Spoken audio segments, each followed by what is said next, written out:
हिंदी और हिंदुस्तान हमारा है कि हिंदी और हिंदुस्तान हमारा है और हम इसकी शान है। दिल हमारा एक है और एक हमारी जान है। सम्मानित प्रधानाचार्य जी, गुरुजनों तथा यहाँ पे उपस्थित मेरे भाई बहनों, सर्वप्रथम मेरा प्रणाम। मैं प्रीति पवन आज के शुभ अवसर पर आप सभी के साथ दो शब्द साझा करना चाहूंगी।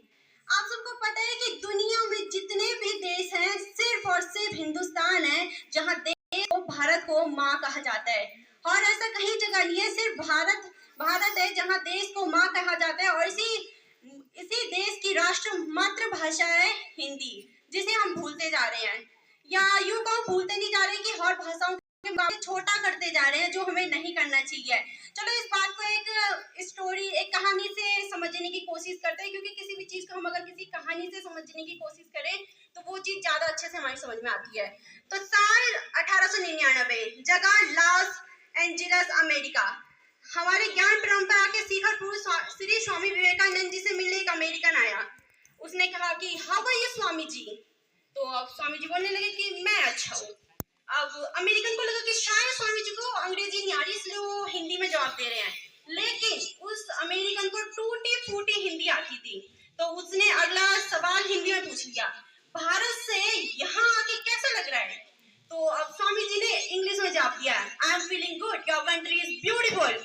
तो अमेरिकन परेशान हो गया और पूछने लगा कि जब मैंने आपसे इंग्लिश में पूछा तो आपने हिंदी में बोला, जब मैं हिंदी में पूछ रहा हूँ तो आप इंग्लिश में जाते रहे, ऐसा क्यों, क्या रहस्य क्या है इसके पीछे का। तो स्वामी जी हंसे और बोलने लगे कि जब तुमने अपनी मातृभाषा में बोला तो मैंने अपनी मातृभाषा में बोला, और जब तुमने मेरी मातृभाषा का सम्मान करते हुए मेरी मातृभाषा में मुझसे प्रश्न किया तो मैंने तुम्हारी मातृभाषा का सम्मान करते हुए तुम्हारी मातृभाषा में तुम्हें उत्तर दिया। इस बात को बीते हुए कई साल हो गए हैं, कई बात पुरानी हो गई है ये बात, लेकिन आज भी स्वामी विवेकानंद जी की कही हुई ये बात को समझने में हम असमर्थ हैं। तेरी भाषा बड़ी, मेरी भाषा छोटी है, तेरी भाषा बड़ी है, या मेरी भाषा बड़ी है, तेरी भाषा छोटी है, जो भी है मतलब एक ही है। इस एक वाक्य ने, इस एक सेंटेंस ने पूरी भाषा विवाद का जड़ है। और एक बात बताऊं कि एक किसी देश की भाषा से उसकी भाषा नहीं होती, बल्कि उसकी जो संस्कृति है, उसकी जो राजनीति है, उससे भी जुड़ी हुई होती है। अगर हम अपनी भाषा को छोटा कह रहे हैं तो सिर्फ हम अपनी भाषा को छोटा नहीं कह रहे, बल्कि उससे जुड़ी उसकी राजनीति, उसकी संस्कृति और उसमें जन्म लेने वाले कई महान पुरुषों की भी, उनको भी छोटा कर रहे हैं। और ये सबसे छोड़िए कि जब हमने मातृभाषा को छोटा कर रहे हैं तो हम रामचरितमानस को भी छोटा कर रहे हैं। और इसका एक कारण तो ये भी है, एक तो ये है कि हम चाहते हैं कि हम इंग्लिश बोलें ये या कोई और लैंग्वेज का यूज करें, पर इसका जो दूसरा कारण ये है कि ये इंग्लिश बोल रहा है तो मैं भी इंग्लिश बोलूंगा, भाई मैं क्यों हिंदी बोलूं। ये पंजाबी बोल रहा है तो मैं भी पंजाबी बोलूंगा। ये इसका सबसे बड़ा कारण है कि दूसरों को देख के। तो आप सबको एक बात बताऊंगी, और ये बात हिंदी से नहीं, ये आपके जीवन में हर जगह काम आएगी। आप कितनी भी मेहनत कर लो, मेहनत करने के बाद आपको सफलता नहीं मिलती और आप गिर जाते हो, पूरी तरह टूट जाते हो, तो लोग आपको कभी नहीं उठाएंगे। लोग नीचे पे गिरे हुए पैसे उठाते हैं, इंसान को नहीं। ये बात हमेशा याद रखना। तो फिर जब आपने खुद उठना है, खुद बैठना है, खुद सब कुछ खुद करना है जीवन में, तो क्यों लोगों की सुन रहे हो। हिंदी अच्छी लगती है तो हिंदी बोलो, हिंदी का सम्मान करना चाहते हो तो हिंदी का सम्मान करो। और मैंने पिछली बार भी एनएसएस, जब मैं बोला था एनएसएस पे, तो मैंने कहा था कि एनएसएस मुझे माँ जैसी लगती है, क्योंकि मेरा मानना है कि अगर हम किसी भी चीज को उस चीज से जोड़े जिससे हमें बहुत प्यार हो, या फिर वो इंसान भी हो सकता है और कोई वस्तु भी हो सकती है, अगर हम उस चीज को उससे जोड़े तो हम उस चीज को अच्छे से समझ पाएंगे, उसका अच्छे से सम्मान कर पाएंगे, उस चीज को अच्छे से समझेंगे। तो वैसे ही जैसे मैंने एनएसएस में अपनी माँ देखी थी, वैसे मैंने हिंदी में अपने पापा देखे। थोड़ा अजीब सा लग रहा होगा कि ये क्या हुई, माँ बाप पूरी फैमिली इकट्ठा कर गए तो यहाँ पर। ये भी बताऊंगी कि हिंदी को मैंने पापा क्यों कहा, पर उससे पहले ये बताऊंगी। और एक सवाल है हिंदी के टीचर्स के लिए, हिंदी क्या सभी टीचर्स के लिए ये सवाल, और बच्चे इस बात को समझेंगे। सवाल टीचर्स के लिए, पर बच्चे समझेंगे। जो टीचर्स हिंदी पढ़ाते हैं, क्यों पढ़ाते हैं हिंदी को एक भाषा के रूप में पढ़ा रहे हो बच्चों को, या फिर एक विषय के रूप में पढ़ा रहे हो। हिंदी भाषा है या विषय है।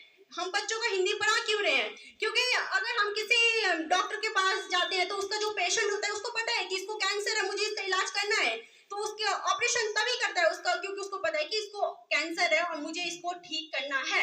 या किसी की हड्डी टूट जाए तो उसको पता है कि इसकी हड्डी टूटी है, मुझे इसकी हड्डी ठीक करनी है, इसे चलाना है।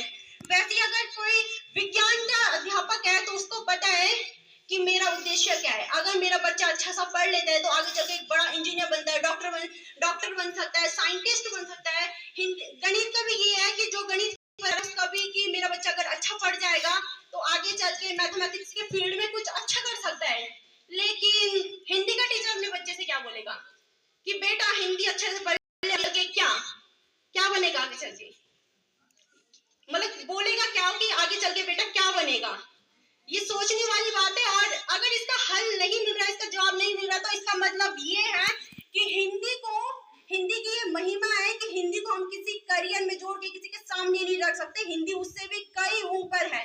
हिंदी को हम किसी भी करियर में बांध के किसी के सामने नहीं रख देंगे कि हिंदी पढ़ के हम ये बन जाएंगे, हिंदी पढ़ के हमारे अच्छे नंबर आ जाएंगे, क्योंकि हिंदी इससे कई ज्यादा ऊपर है। अब दूसरी बात करते हैं कि मैंने को पापा क्यों कहा। तो चलो एक किस्सा सुना देती हूँ छोटा सा। और ये किस्सा मेरा नहीं है, ये पहले क्लियर कर दूं, ये हर बच्चे के साथ हुआ रहता है। ये ज्यादातर लड़कों के साथ, क्योंकि लड़कों को बहुत शौक होता है कि साइकिल सीखनी है, बचपन में बहुत शौक होता है उन्हें। तो शुरू करते हैं कि एक सुबह क्या हुआ कि पापा आए और मेरे पास आए, बोले कि चला मैं तुझे ना साइकिल चलाना सिखाता हूँ।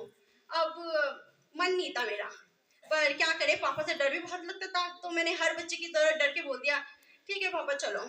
अब पापा ने कहा कि चल साइकिल चला। तो जैसे मैं घर के बाहर गया तो एक नई चमचमाती सी साइकिल मेरा इंतजार कर रही थी। उसे देखकर मेरा चंचल सा मन डोलने लग गया। अब मैं तो फिर जैसे ही मैंने पीछे जो साइकिल का पीछे वाला पहिया होता है उसको देखा तो मैं अचानक से डर गया। तो डर लग गया होगा कि इतनी बड़ी साइकिल कैसे चलाऊं मैं।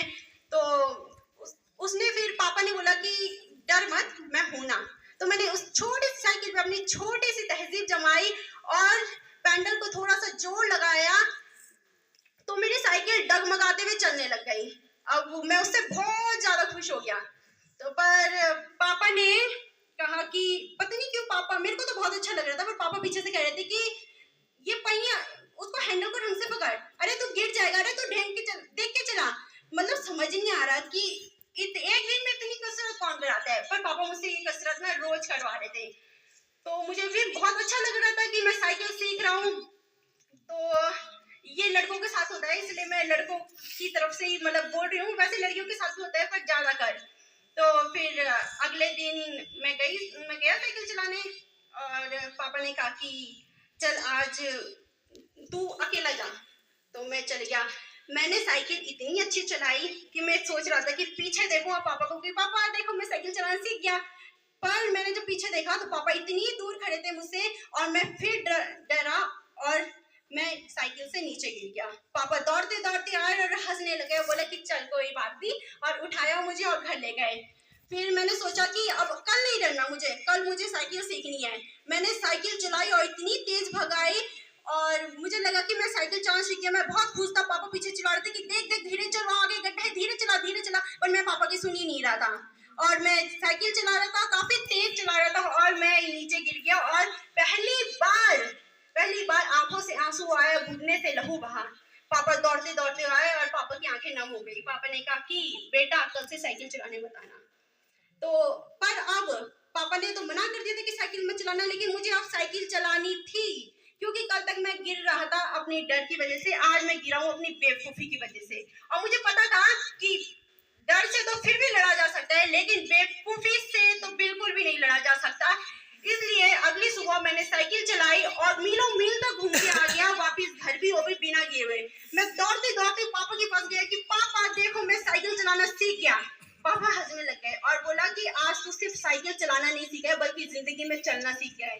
पापा ने सिखाया कि कैसे हैंडल हमारा ध्यान है और पहिए हमारी मेहनत है, जो साइकिल चल रही है वो हमारी सफलता है। आगे चल के हम क्या बने वो हमारी सफलता है, ये पापा ने सिखाया। इसीलिए यही कारण है कि मैंने पापा को हिंदी से कंपेयर किया। अगर आप अकेले में ध्यान से सोचोगे तो आपको इसका जवाब मिलेगा कि क्यों मैंने हिंदी को पापा से जोड़ा, क्योंकि हिंदी भी हमें यही सिखाती है। अगर आप ध्यान से सोचने की कोशिश करोगे तो आपको जरूर इसका आंसर मिलेगा।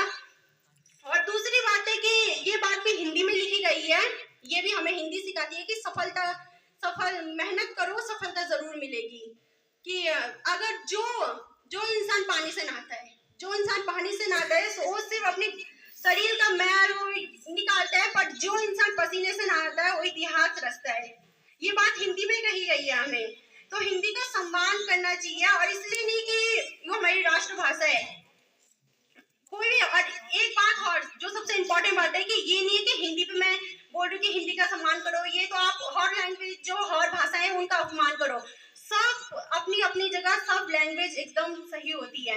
हम जैसे हिंदी का सम्मान कर रहे हैं, जो अंग्रेज हैं तो इंग्लिश बोलते हैं वो इंग्लिश का सम्मान करेंगे, जो पंजाबी बोलते हैं वो पंजाबी का सम्मान करेंगे, जो उर्दू बोलते हैं उर्दू का सम्मान करेंगे। सबकी अपनी अपनी अपना अपना महत्व होता है। तो हमें अपने महत्व पे, जो हमारे जो मातृभाषा है उस पर ध्यान देना चाहिए। तो अंत में ज़्यादा नहीं कह के बस इतना ही कहूँगी कि हिंदी से हिंदुस्तान है, कि हिंदी से हिंदुस्तान है, और यही कह रहे हैं कि हमारा देश महान है। Thank you so much.